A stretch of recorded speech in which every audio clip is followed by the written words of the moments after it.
सवरिया भोले बाबा जोगिया हो राम।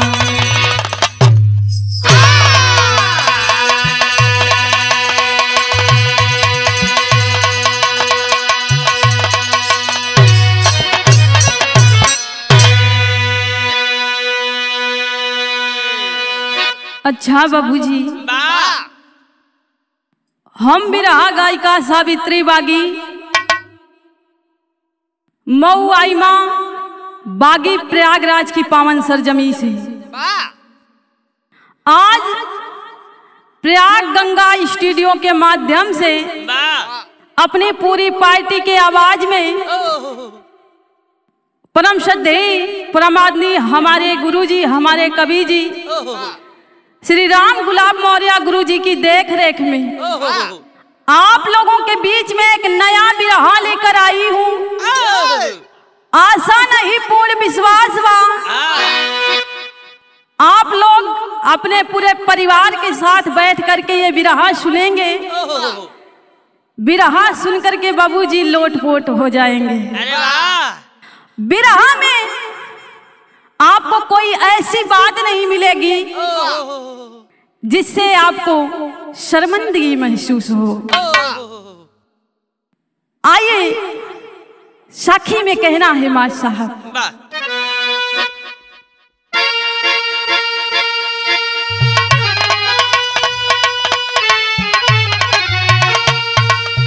भगवान भगत के लाज बचावा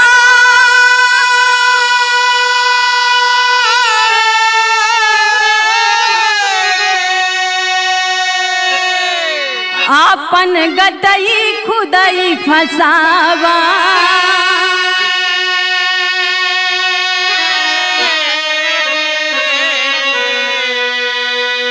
भगत विश्वास करई ता उतरई भव से पाया।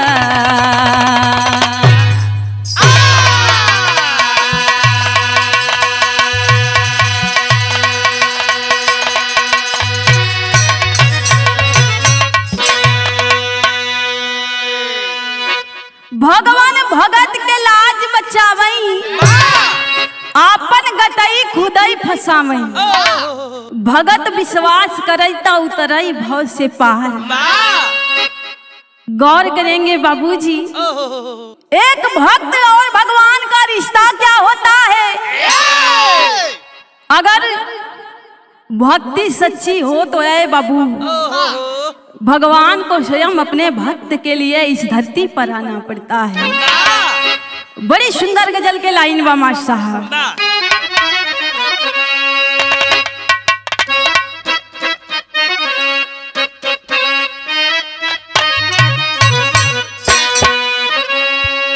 नूर से जिनके रोशन हुआ दो जहान।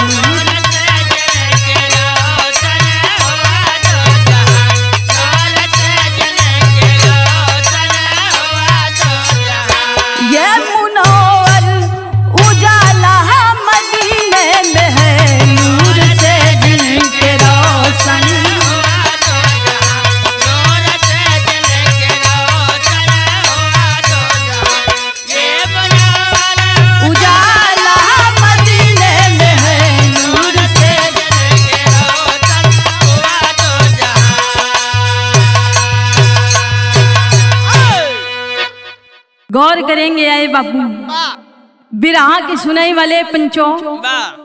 भाव में बड़ी ही सुंदर लाइन में एक भक्त के लिए लिखी जाती है। कैसे?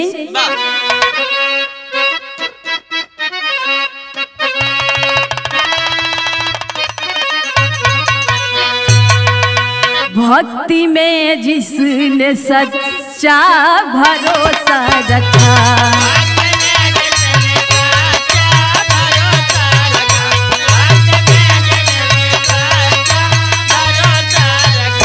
ऐसे भक्तों की नैया किनारे लगी। भक्ति में जिसने सच्चा भरोसा रखा,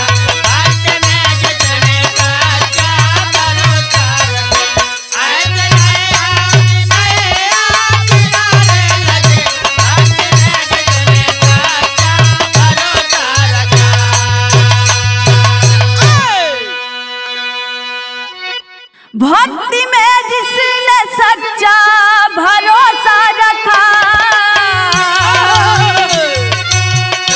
ऐसे भक्तों की नैया किनारे लगी। मीरा राधा यजामिनी सभी तर गए।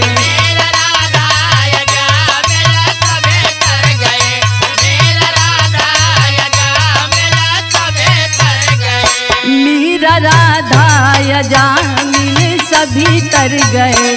सबरी वन में प्रभु के सहारे लगी। मीरा राधा यजामिनी सभी तर गए। मीरा राधा यजामिनी सभी तर गए। सबरी वन में प्रभु के सहारे लगी। मीरा राधा यजामिनी सभी तर गए। अरे बाबू, भक्ति जिसने सच्ची तरीके से की है, सच्ची श्रद्धा से की है, भक्ति को मीरा ने किया, भक्ति को अजामिल ने किया, और भक्ति को आए बाबू सबरी ने किया। भक्ति में प्रभु श्री राम जी सबरी के जूठे बेर खाए। तो भक्ति ये होती है ये पंचो। लेकिन ध्यान दीजिएगा, कहानी कहाँ के बाद कैसन बार नजम के लाइन में कहना है मास्टर।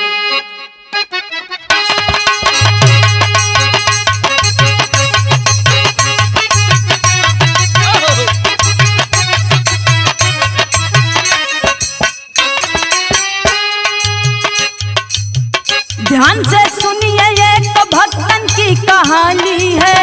एक ही गांव में संग रहते दोनों प्राणी हैं।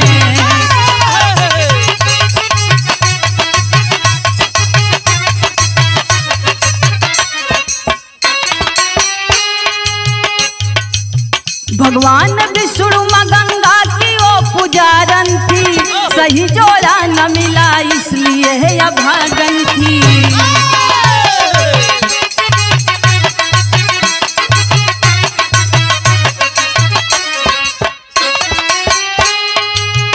ससुती करके सहर दम वो कर कराती थी।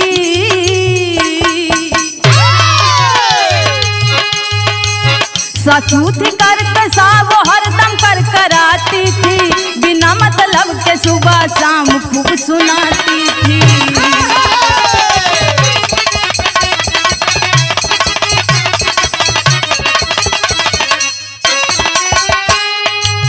गंगा नहावन बदे लोग कुछ रही आई रहे। गंगा नहावन बदे लोग कुछ रही आई रहे। गंगा नहावन बदे लोग कुछ रही आई रहे। बेचारी भक्ति मन ही मन में ललचाई रहे।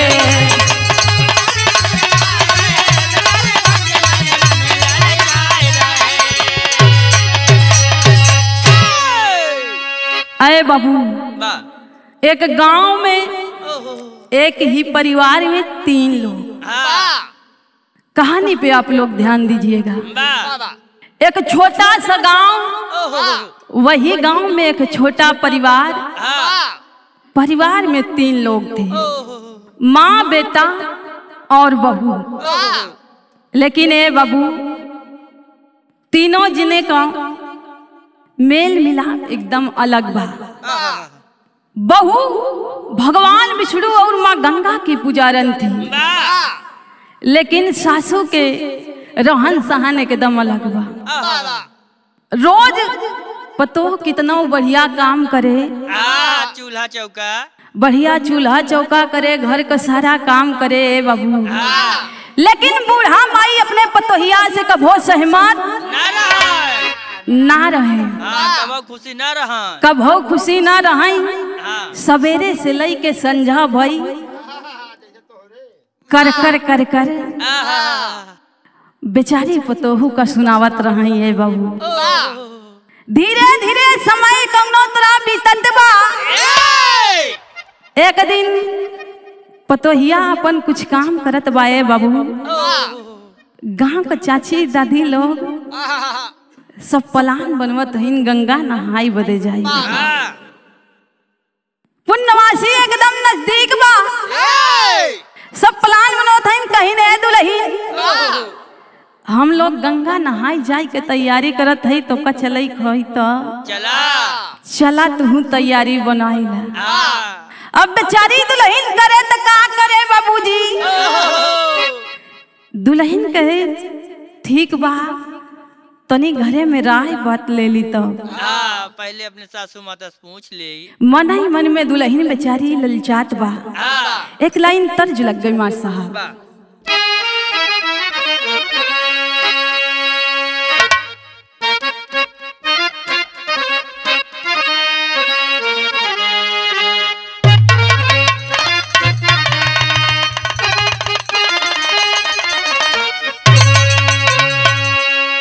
यह लाइन बा बह पूर्वी बयार हो, बह पूर्वी बयार हो, उड़े लाया चरा हो, उड़े लाया चरा।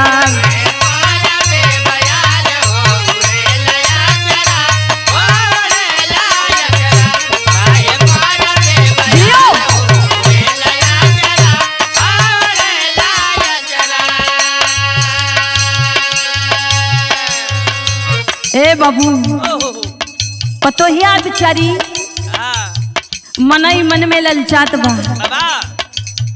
करती क्या है क्या? सासू माता के मनावई हो,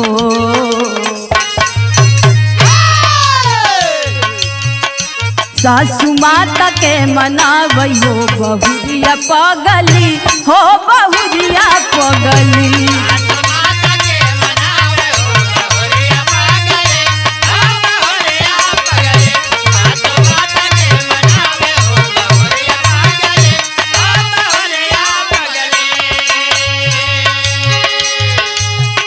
अरे बाबू बड़े प्यार से दुल्हन अपने ससुर माता के पास जाई के कहाँ ये अम्मा, ए अम्मा,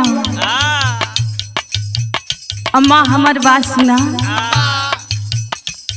सासू माँ तो कहीं कहा बात बा, काहे बार बार अम्मा अम्मा करती है। जोर बात कहे के बाद सीधे सीधे बोल दा काम मत हो। दुल्हनिया बतावत बा का कहे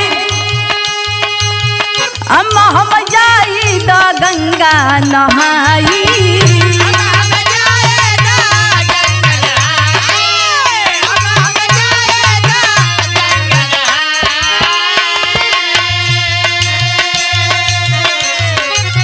मुहल्ला से जाती आई काकी अम्माई हो, काकी अम्माई।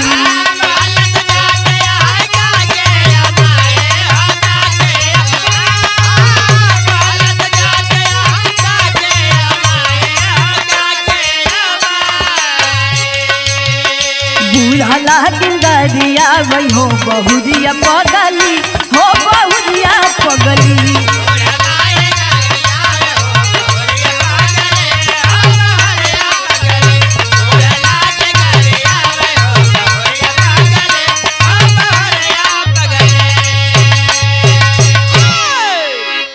लाई के बाबूजी बढ़िया कटोरी में तेल अपने सासू जी के सामने जाई के बैठ के बड़े प्यार से कहा ये अम्मा, अम्मा कहीं कहा बात बात सीधे सीधे बताई दा का अम्मा अम्मा बार बार करती है। अम्मा गुस्सान जाती हैं। अम्मा बाबूजी धीरे धीरे गुस्सान जाती हैं। पतोहिया कहा कि अम्मा मुहल्ला से सब काकी माई नहाई जात है, हमहू का अगर आज्ञा दई दे तू तो जाई के गंगा नहाई आई। ए बाबू जब इतनी बात बूढ़ा माई सुनी, बूढ़ा माई कहीं तोरी पतोहू की गंगा नहाबियू। बाबूजी है बूढ़ा माई इधर उधर लागिन बोलाई। कैसे? एकदम गुस्सा में बूढ़ा माई लागिन बोलाई। कहीं सुन ले हमार बात, गंगा नहाई नहीं जाए के बाद, लेकिन बड़े प्यार से आज पतोहिया लाई के बाबूजी कटोरी में तेल लगी शर्मा मसाज कराई। कही अम्मा तनी के बैठा बढ़िया मसाज कर दी तो हाल सर दर्द करत हो। जब मसाज करे लागे बाबू, लेकिन बूढ़ा माई करत का है। एक लाइन गीत बदल गए मास्टर साहब।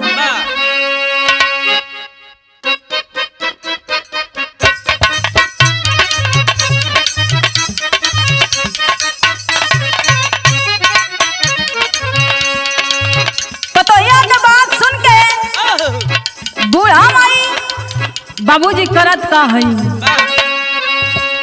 सुन के बूढ़ा माई देखा बड़ी तेज चौकई, छोड़ के सिंगरवा हो लागिन पंदरौकई।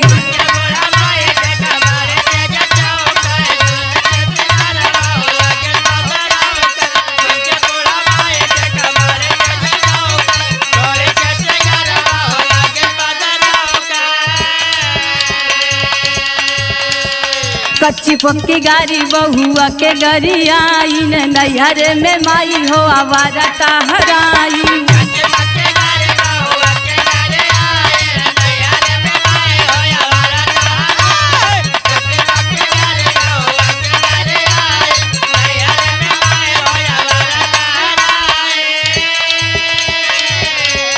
हो मोरे कुल बोरनी का देखा, हो मोरे कुल गोरनी का देखा, जई है न गंगा हो नहाई। मोरे कुल बोरनी का देखा,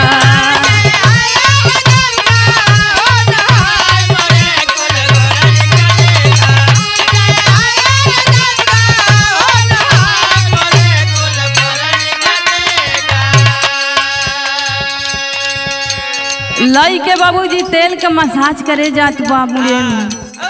लेकिन बूढ़ा माई जब इतनी बात सुनन के गंगा नहाई जाई बदई, हमका फुसलावत बा, हमका फुसलावत बा।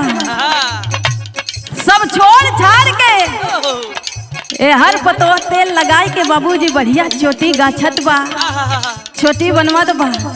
जदक के सासू माई जाई के थोड़ा दूर पे खड़ी हो गई, कहीं ने फलाने का बिटिया देखा हमसे तो हार लागी ना।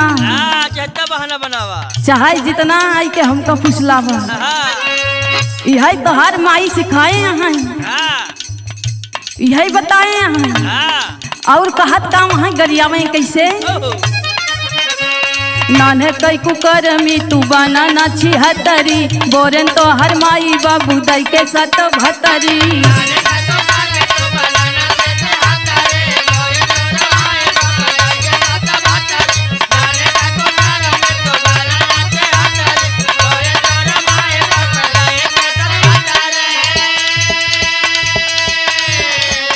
गंगा नहाई के होबू सधुआई, नैहरे में माई तो हरी है हो सिखाई।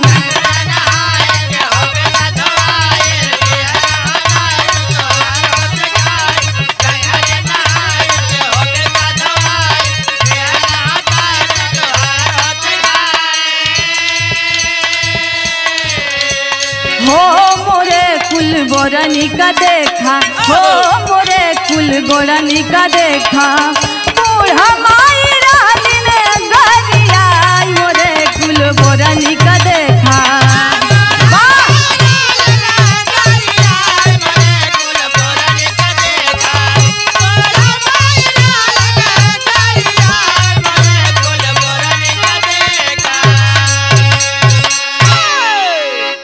बाबूजी पतोहिया का बात सुन के बूढ़ा माई लगिन गरियावे।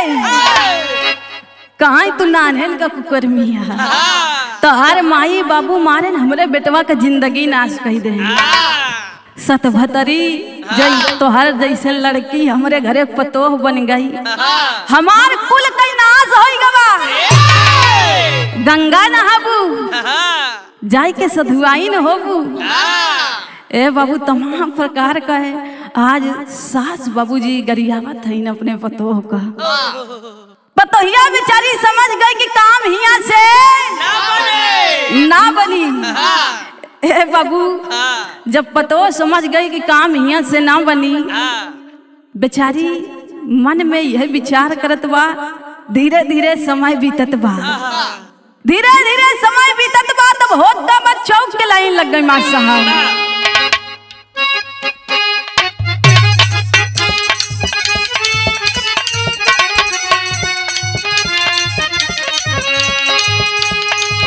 दिन बीता जब रात आ गई,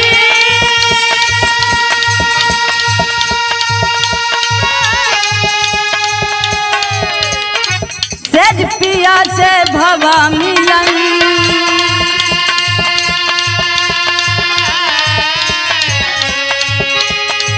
भक्तिनिया के मनना माना,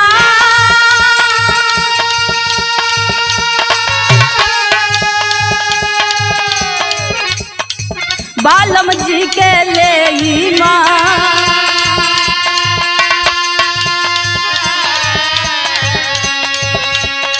बड़े प्यार से अपने पिया का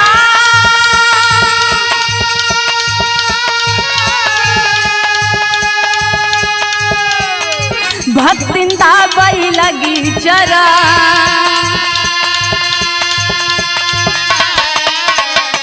मुसलाई के खूब बलम से, मुसलाई के खूब बलम से मन की बतिया लगी कहाँ।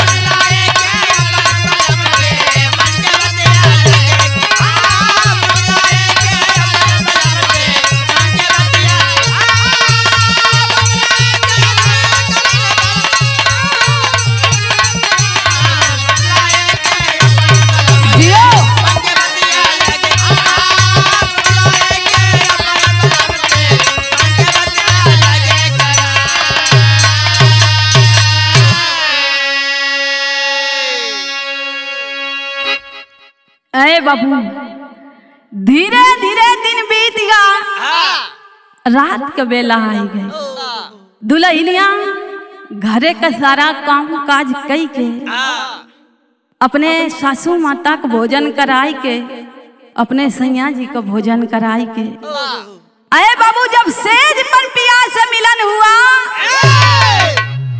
दुल्हन सोची कि अब अम्मा से बात नहीं बनी, हो सकता हमारे सैया जी हमारे बात मान ले, अपने सैया जी के मन का बात हम कहे न ले। ए बाबू जब दुल्हा से मिलन बा, बड़े प्यार से आज बाबूजी भक्तिन अपने सैया जी के जाय के अपने नरम नरम कलाई से पैर दबावत, पैर दबावत दबावत कहाँ है सैया, बड़ा प्यार से बड़ा फुसलाई के कहाँ है सैया, बड़े प्यार से जब बोला था दुल्हा कहाँ की का बात बा, जौन भी बात बा बतावा का चाहिए तो का। तब वो दुल्हन अपने दुल्हा से बाबूजी कह रही है, तेरी कलाइन बा मार साहब का कहीं,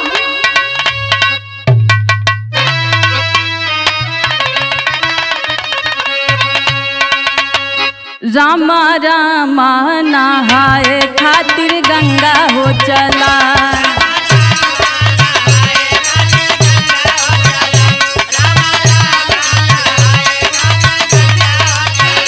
संगमा डुबकी मारबू, संगमा डुबकी मारबू, संगमा डुबकी मारबू, संगमा डुबकी मारब मनवा होई है गंगा, नहाए खातिर गंगा हो चला।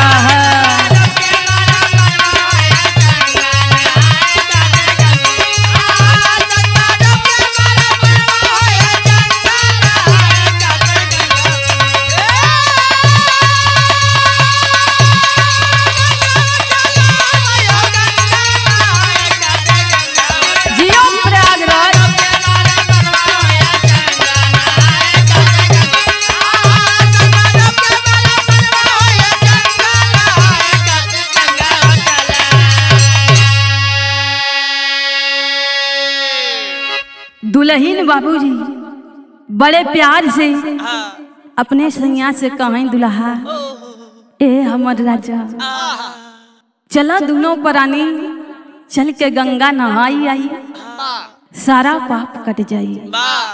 जब इतनी बात दुल्हन अपने सैया जी से कहत बा ए बाबू, तब दुल्हा अपने दुल्हन के बाबूजी बात नहीं माना, दुल्हन हर प्रयास कर रही है, हर प्रयास को कर रही है, लेकिन दुल्हा एक तो बात माने खातिर तैयार नहीं बा। धीरे धीरे समय बीतत बा, दुल्हन पैर दबावत बा, मनावत बा लेकिन दुल्हा सोई जात बा। दुल्हन फिर धीरे से चुकुटी काटत बा, कहे ए जी उठी ना चलिए गंगा नहा आते हैं, सारा पाप कट जाई। गंगा मैया हम लोग बुला रही हैं। लेकिन ए बाबू दुल्हा बात माने खातिर तैयार नहीं बा। दुल्हा बार बार सो जात बा, लेकिन दुल्हन फिर जाए के धीरे से एकदम कान के पास में कहे है जी सुनते हैं, चलिए ना गंगा नहाते हैं। गांव से काकी माई चाची सब लोग जाए के गंगा नहाते हैं। लेकिन ए बाबू दुल्हा के कौनो फराक कहाँ चुपचाप से सोई जा, रात ढेर हो गए बा। बहुत गंगा नहासी है, बड़ा गंगा नहवासिया है। गौर करेंगे ए बाबू होत का बा, एक लाइन गीत बदल गई।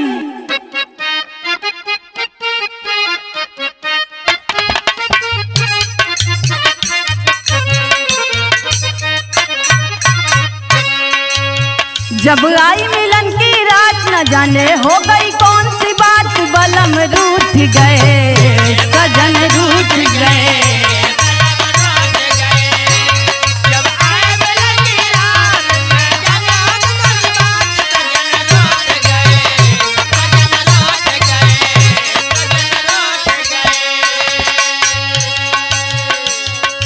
गौर करेंगे आए बाबू, दुल्हन बार बार मनावत बा, लेकिन दुल्हा एक बात माने खातिर तैयार नहीं बा। पिया ना माने एक बात, जैसे तैसे बीती रात सुहानी भोर भई, सुहानी भोर भई।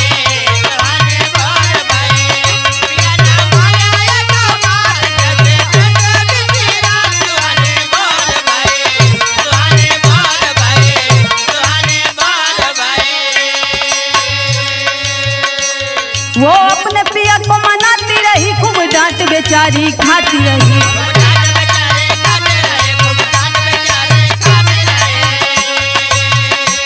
वो माँ गंगा का ध्यान किया, फिर अपने मन में ठान लिया, फिर अपने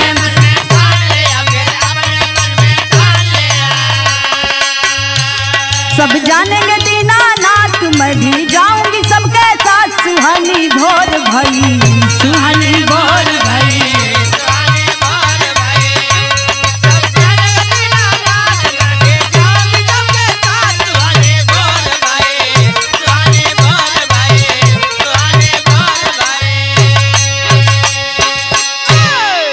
दुल्हन बेचारी बाबूजी मनावत मनावत परेशान हो गई, लेकिन दुल्हा एक बात माने खातिर तैयार नहीं रहा। धीरे धीरे रात बीत गई, भोरहरी का बेला आई गई। जाय के बहरे देखत बा बाबूजी तमाम काकी माई लोग सब तैयारी करत है। दुल्हन अपने मन में सोच लेती है, सब मैं उसी मालिक पर छोड़ रही हूँ, सब दुनिया के पालनहार जानेंगे, मैं भी सबके साथ में गंगा नहाने जाऊंगी। ए बाबू तैयारी बनाई के भोरे भोरे के बेला में बढ़िया पुटकी गठियाई के नहाए खातिर बाबूजी चल देती है। जब ये हर चल देती है तब होता क्या है, एक लाइन गीत लग गई मां साहब।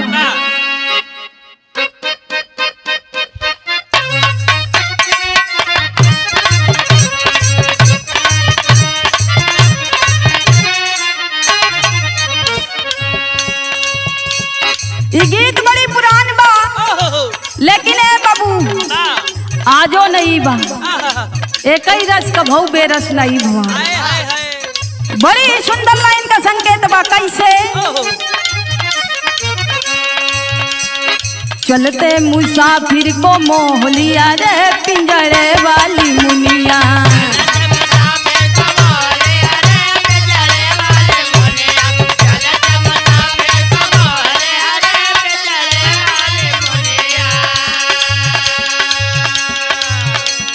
दुल्हन बाबूजी नहाए खातिर घर से जब निकल दी, ए हर सासू माई का आंख खुली बा, उठत हईन बिस्तर पर से जाय के हर ओहर देखत हईन, लेकिन दुल्हन कहूँ नजर नहीं आवत बा। जाय के अपने बेटा से सवाल करती है। कहे का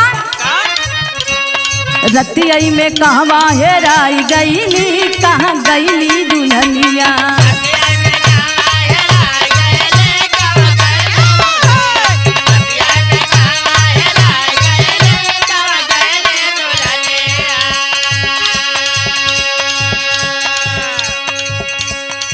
ए बाबू जाई के अगल बगल देखा था जब कुछ पता नहीं बा, जाई के बेटा से कहा था कि ए बेटवा दुल्हनिया का देखा का। कहा अम्मा हम का जानी, हम तो खुद ही सोवत हई। अब तो हाथ दुल्हनिया तू जनबू कि हम जाना। कहा बेटवा जब से उठे दुल्हनिया कहूँ देखान नहीं। कहा जाई के कुछ पता लगावा। तब सासू माई करत का है बूढ़ा माई सगरा पता हो लगाई।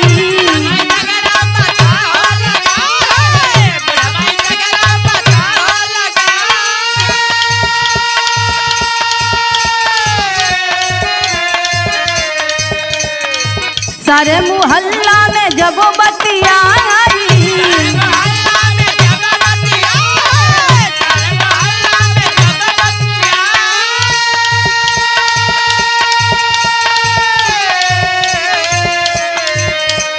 दुल्हा बहुत ऋषि आई गईले, कहवा गईली दुल्हनिया।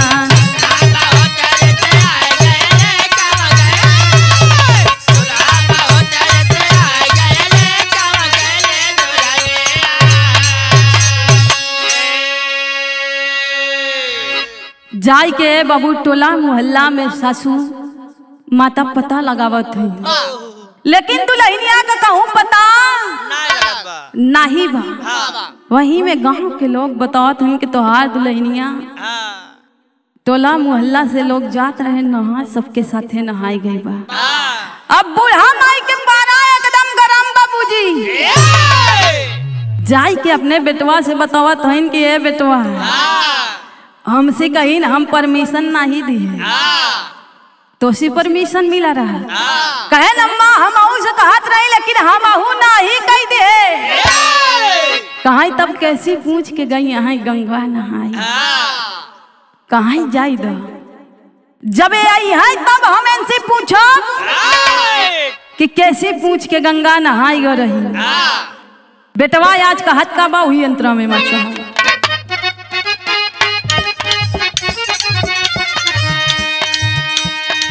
अब नहाई के तब हम बताई।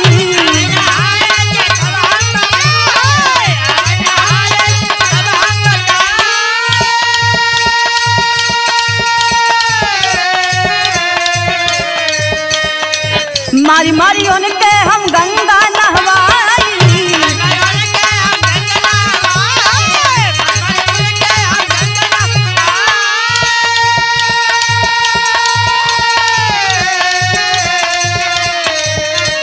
भक्ति नो डुबकी लगाई गईले, कहवा गईली दुल्हनिया।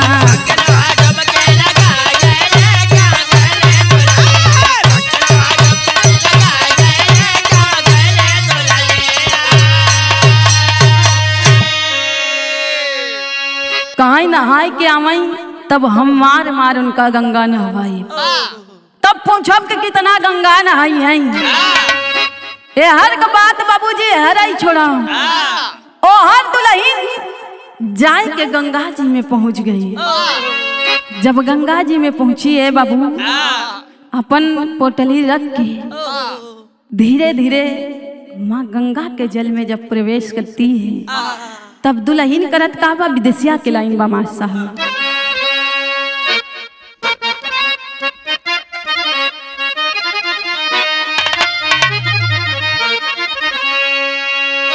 डुबकी लगाई गंगा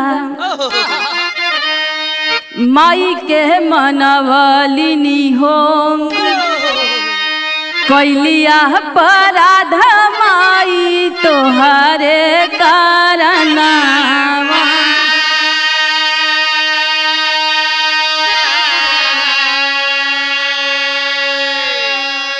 हरि हरि नारायण विष्णु यही दुनिया के मालिक हो, रक्षा की हा स्वामी नाही बची है परनावा।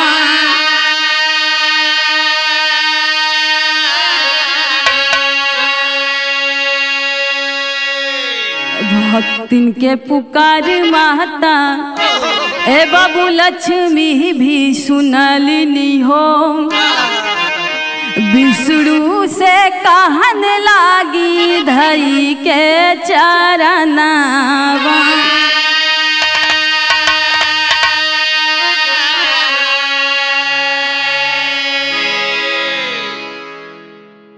आए बाबू जाई के गंगा जी में डुबकी लगावत हुई, दोनों हाथ जोड़ करके आज भक्तनिया कहा कि ए माई ए गंगा माँ, आज मैंने आपके लिए बड़ा अपराध किया है, बिना घर में बताए आई के आप गंगा में नहात है माई, आज हमार लाज आपके हाथ है बा। दुनिया के मालिक विष्णु आपसे विनती बा प्रभु, आपसे विनती बा स्वामी, रक्षा करिएगा। आज घर जाने के बाद मेरे साथ क्या होगा ये मुझे स्वयं नहीं पता। ए बाबू अर्जी लगा रही है, इस भक्तिन की पुकार ए बाबू माता लक्ष्मी जी सुनती है। माता लक्ष्मी दोनों हाथ जोड़ के भगवान विष्णु जी से कहती हैं स्वामी जी कुछ करिए नहीं तो आपकी भगत आज ये बड़ा मार खाएगी। न जाने क्या क्या इसके साथ घर पे जाने के बाद होगा पिया। स्वामी कुछ करिए। ए बाबू जब इतनी बात भगवान विष्णु सुनते हैं कहा कि देखा हम का करी। माई लक्ष्मी कहा कि भक्तिन तो हार पूजा तो हार करत बा, बिना बताए घरे से नहावन करई आई बा। अही बतावा कि कुछ करे के। ए पिया ए स्वामी जाई के आज अपने भक्तिन का लाज बचावा। ए बाबू भगवान विष्णु कहाँ की करी का, माई लक्ष्मी कहाँ करब्या का। जाय के भक्तिन के रूप में ई भक्तिन के लाज बतावा। ए बाबू भगवान विष्णु आज वो भक्तिन का रूप धर करके उस भक्तिन के घर पहुंचते हैं। जब भक्तिन के घर पहुंच गए बाबूजी भक्तिन का रूप धर कर जैसे घरे से कुछ दूरी पे दुआरे पे पहुंचे बाबू दुल्हा एकदम गुस्सा में बा होत का बा एक लाइन गीत बदल गई मास्टर साहब।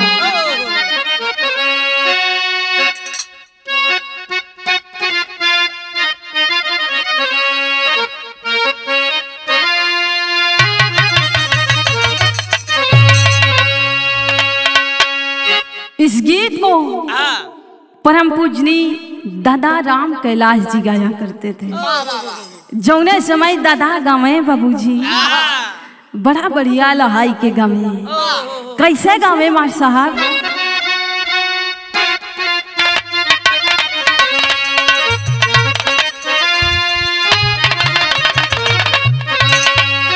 आजू बरेरी बोलई कागा हो जना राजा जी आई है।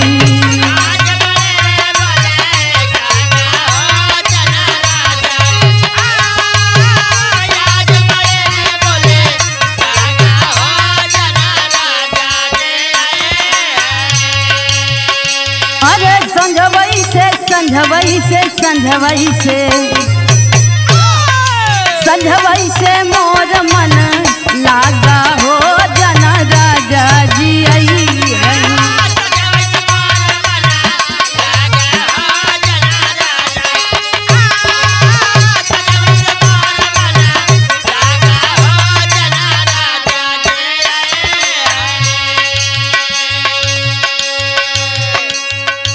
बाबूजी अपने दुल्हन का देख के अब उन्हें क्या पता कि दुल्हन के रूप में भगवान विष्णु है। अपने दुल्हन का देख के दुल्हा का गुस्सा और बढ़ेगा। दुल्हा करत का बा गुस्सा दिया सगर तारी हो मुआरी मुआरी मारी।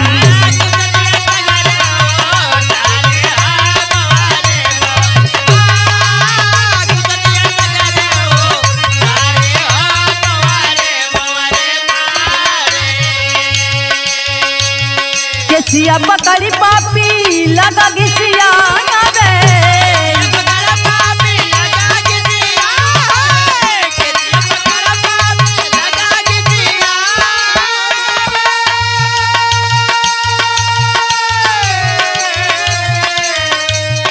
कमवा कराई लगा सजिया सुतान गई।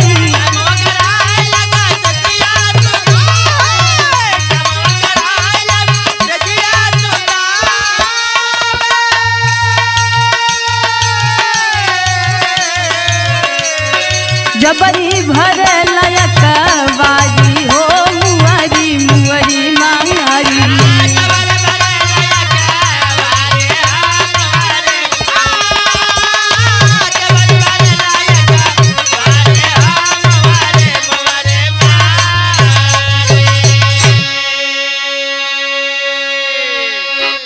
भगवान विष्णु जी बाबूजी उ भक्तिन के रूप में जाय के दुआरे खड़ा हो गए। ए हर दुल्हा का गुस्सा दुल्हन का देख के बढ़त जात बा। लाई के बाबूजी डंडा उहाई मुवरी लाई के बाबूजी आज हुई मुवरी से उ भक्तिन का दुल्हा अपने दुल्हन का लगा मारे। ए बाबू इतना ही नहीं वो पापी पकड़ के बाबूजी केस को घसीटते हुए दुल्हन को अंदर ले जा रहा है। अंदर ले गया मार रहा है कहे कि जल्दी जितना जल्दी हो सके घरे का सारा काम खत्म हो जाए के चाहिए। खूब गंगा नहाया खूब गंगा नहाया। ए बाबू भगवान विष्णु जी सारा काम करके जब सारा काम कर लिए धीरे धीरे दिन बीत गई रात आई गई। बढ़िया बाबूजी सारा काम कराए के बाद अखबारी में भरे जात बा। जब अखबारी में भरे जात बा भगवान विष्णु जी धीरे धीरे साइड होत हैं दूरी भागत है। लेकिन उन्हें का पता ए बाबू उ जबरी अखबारी में भरे जात बा। भगवान विष्णु दूरी भागा जात है। दुल्हन जब दूर चली जात बा ए बाबू तब दुल्हा करत का बा दादा राम आधार वाली ओरिजिनल लाइन लग गए मार साहब।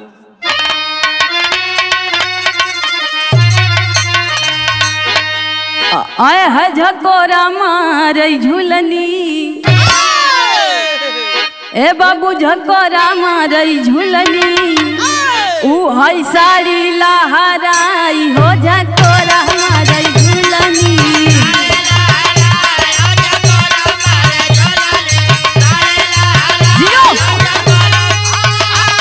झकोरा मारे झूलनी झकोरा मारे झूलनी झकोरा मारे झूलनी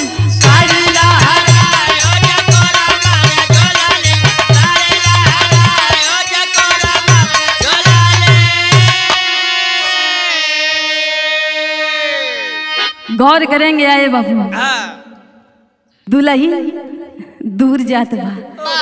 दुल्हा बड़े प्यार से कहे कहे दूरी भागत हूँ कहे दूरी भागत हूँ। ए रानी ए दुल्ही हमार बात सुना हमार बात सुना। अच्छा जब दुल्ही सुनत नहीं बा कहाँ ये रानी हमार बात तो सुना ना। जब इतनी बात दुल्हन देखत बा लेकिन नजदीक नहीं आवत बा कहे का आय हाय आवा है प्राण प्यारी ए रानी एक सोना एक करे जा आय हाय आवा है प्राण प्यारी अरे उठाई बनाई मुआरी आवा है प्राण प्यारी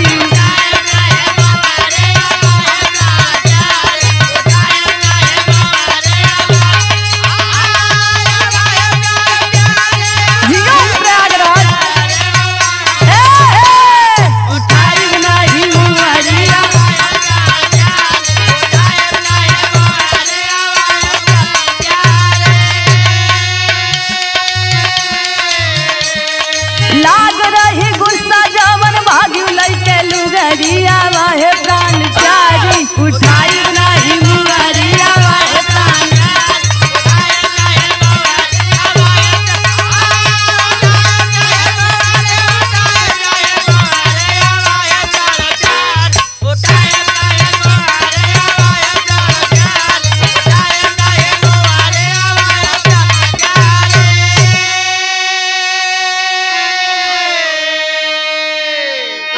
कहाँ आवा ना काहे दूरी जाता गुस्सा हुई उतने बात का लगी रही है रानी जौन बिना बताए लइके लुगरी गंगा नहाई चली गई हमसे अच्छा गलती हो गई अब हमारी बात मान ला बड़ा प्यार से समझावत है ढाई के अखबारी में दुल्हन का अपने भर के कहे का कहे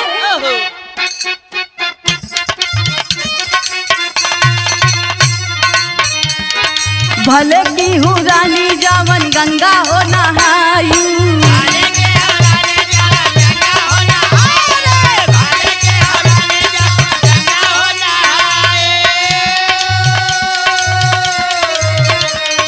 धोइली हूँ पाप का या निर्मल हो बनायू सुंदर हो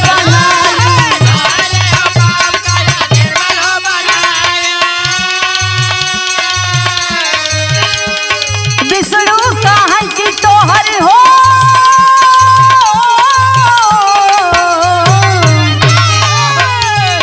विष्णु कहाँ की तोहर पाप कब उतरिया वाहे प्राण प्यारी उठाई नहीं मुआरिया वाहे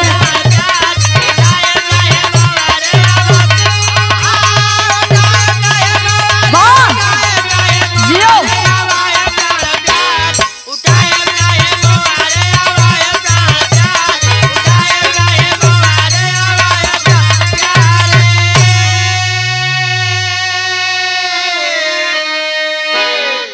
कहाँ भले जाई के गंगा नहाई ली हूँ सारा पाप उतर गया काया सुंदर हो गई लेकिन है बाबू वो भक्तिन का भेष में भगवान विष्णु कहते हैं कि हमार तो पाप उतरेगा लेकिन दहिनतियों तनी अपने बारे में सोचा तो हर पाप कब उतरी कितना पाप कई डाले ए बाबू कहाँ ये रानी सब बात छोड़ा चला आवा जितना तो का मारे ही कसम से कहत है कि आज तो का इतना प्यार करो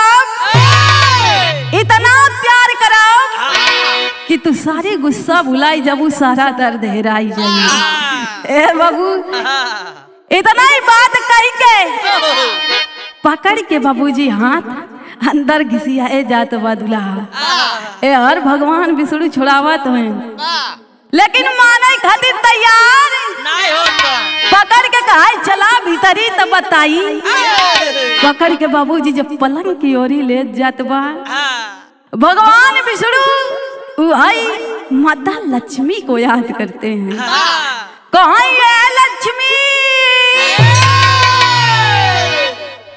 यहाँ भेजे आ भक्तिन कर रक्षा करई बदे कि यहाँ हमार खुदा ही नहीं रक्षा होती बा कहीं स्वामी का बा आई भक्तिन कर रक्षा करई बदे गा है रक्षा करा कहीं का बताई का भा आई के यहाँ कुछ करा नहीं तो हमारी मान चला जाए और ही मित लोग की दुनिया में रह जा कभू वापस क्षीर सागर ना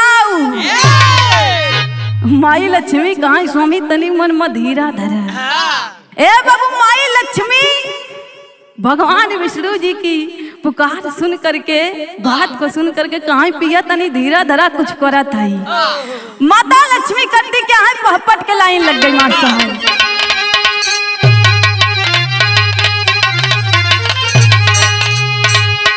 लक्ष्मी मैया बन के सांप हो गिरलिन वही से जरिया पे। लक्ष्मी मैया बन के सांप हो गिरलिन वही से जरिया पे।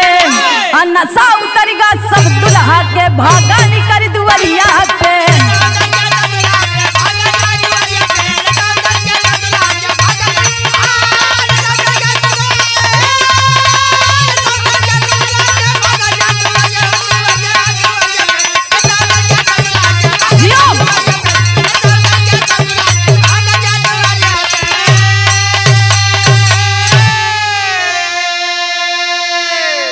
अंतर ध्यान होई दोनों परानी भागे न जान बचाई हो।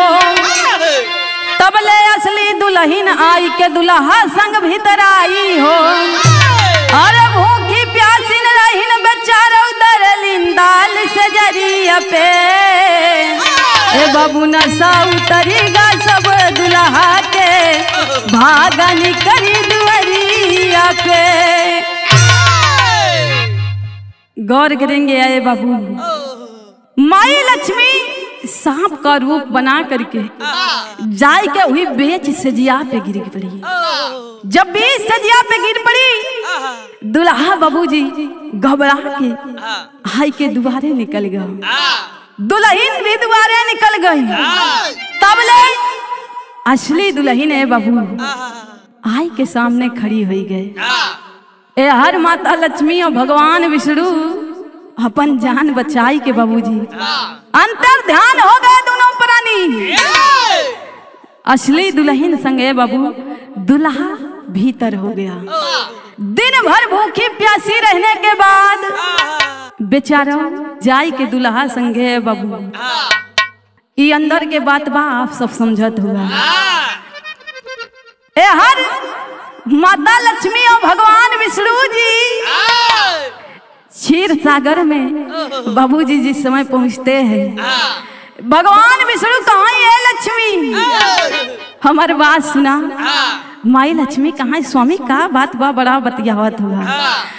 भगवान विष्णु जी कह रहे हैं अल्लाह के लाइन बा मां साहब।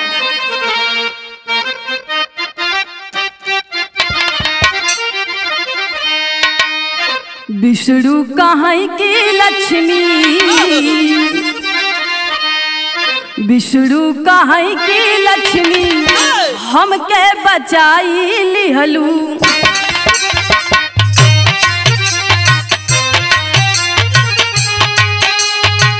नाही सारा काम जातई आज गड़बड़ा।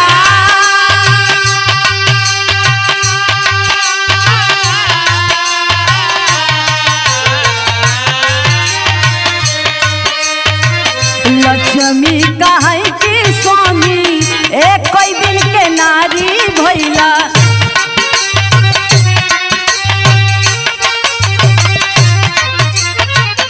भरसा कवारी तब गया हर भरा।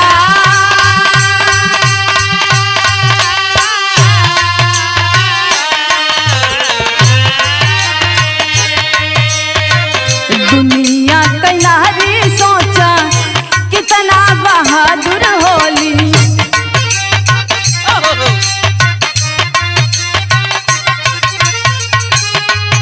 हो मरदन के सगरौबा लाई सही जा।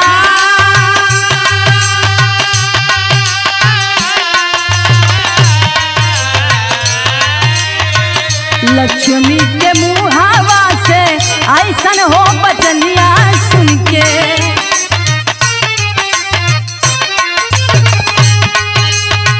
विष्णु भगवान बाबू दिहल मुस्का।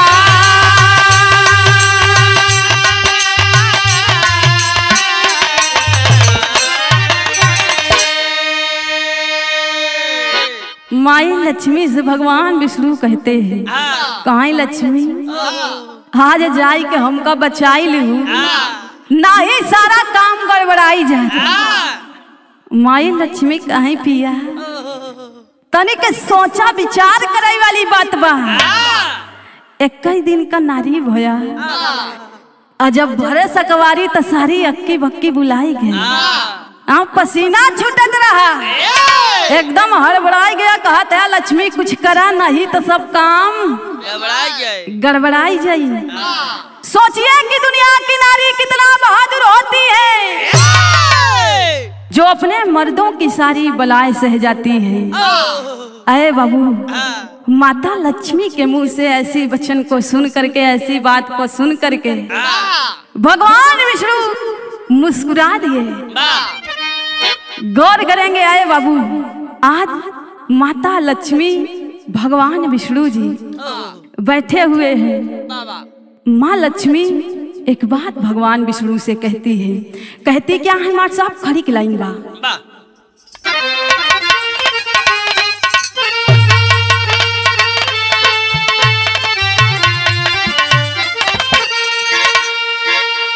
भक्त प्रेम में बुलाई है जहिया आवई के परी। और भक्त प्रेम में बुलाई है जहिया आवई के परी। अपने भक्तन के हो लजिया बचावई के परी।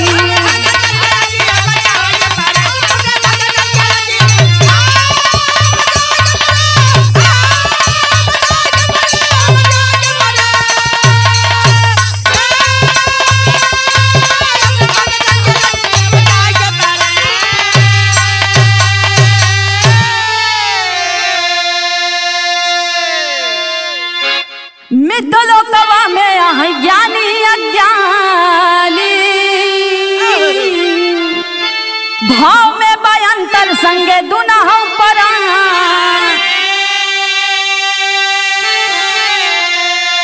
अरे ऐसे जैसे तैसे दुनिया चलावई के परी।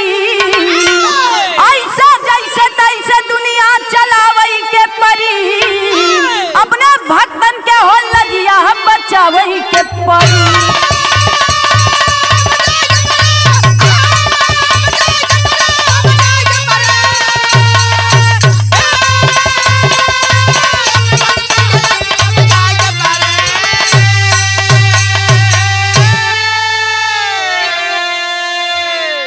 भगवान विष्णु कहे लक्ष्मी एक भक्त के चक्कर में का कराई के माता लक्ष्मी कहती हैं कि पिया यही तो भक्त और भगवान के बीच का प्रेम है।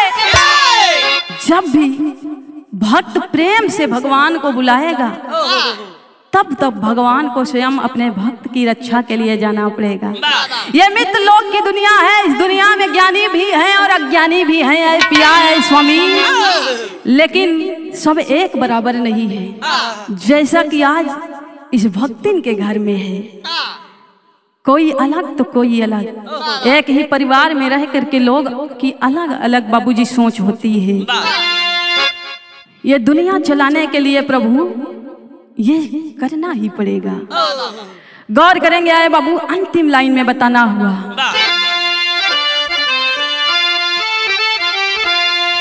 स्वामी गीतानंद आनंद भय जा में आधार।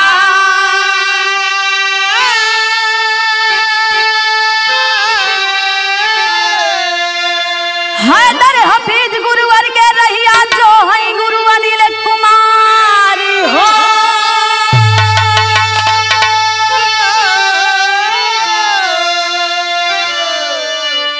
नहाए खातिर गंगा हो चला, अरे गुरुवर राम गुलाब कभी मनवा बाटे चंगा हो। नहाए खातिर गंगा हो चला,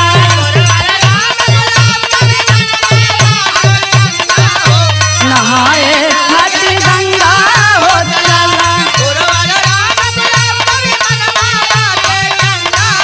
नहाए